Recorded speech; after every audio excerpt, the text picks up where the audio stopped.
Tout savoir sur les méningites à méningocoques avec le laboratoire GSK.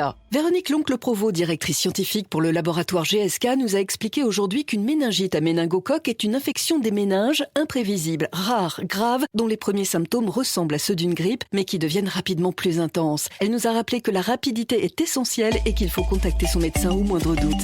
Cette campagne de sensibilisation aux méningites à méningocoques vous a été présentée par le laboratoire GSK. Plus d'informations sur le site protectionméningite.com. La Fabrique Audio présente La Petite Histoire. www.lafabriqueaudio.com. Halloween, à la base, en fait, c'était pas la citrouille qui était le symbole d'Halloween, mais c'était, vous savez quoi ? Non. Un navet.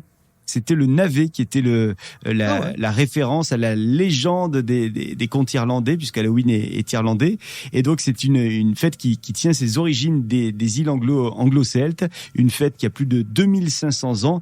Et donc, la citrouille n'a pas toujours été la mascotte de cette célébration. Simplement, c'est devenu citrouille quand, en fait, les Irlandais sont allés vivre aux États-Unis. Là-bas, il y avait moins de navets, mais il y avait beaucoup plus de citrouilles. Donc, c'est là où la citrouille est devenue le symbole d'Halloween. Alors Jack, il faut savoir que c'est un personnage qui provient d'un vieux conte irlandais.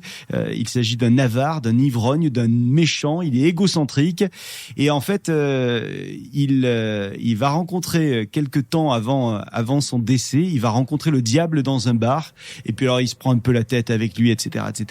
Il décède quelques temps plus tard et lorsqu'il arrive à l'entrée du paradis, eh bien l'entrée lui est refusée à cause de sa vie d'ivrogne justement et du coup le diable lui refuse également de le laisser entrer en enfer. Donc en gros, il est entre le paradis et l'enfer, il sait plus où aller. Il est finalement dans un no man's land. Il essaye de convaincre le diable de lui donner quand même quelque chose pour l'aider et il va lui demander un morceau de charbon ardent pour éclairer son chemin dans le noir et il va placer ce charbon, alors non pas dans la citrouille, mais dans le navet, un navet qu'il a creusé en guise de lanterne.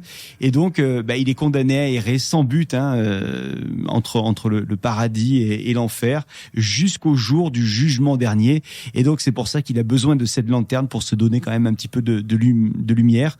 C'est pour ça qu'on l'appelle Jack of the Lantern, Jack à la lanterne ou Jack aux lanternes. Chaque année, il réapparaît le jour de sa mort et le jour de sa mort, c'est le 31 octobre, c'est Halloween. Voilà donc pour cette histoire qui concerne Jack aux lanternes. C'est pour ça qu'on a donc cette citrouille et c'est pour ça qu'on a ce personnage mythique de Jack aux lanternes. La Fabrique Audio présente La Petite Histoire. Vous souhaitez devenir sponsor de ce podcast ? Contact @lafabriqueaudio.com.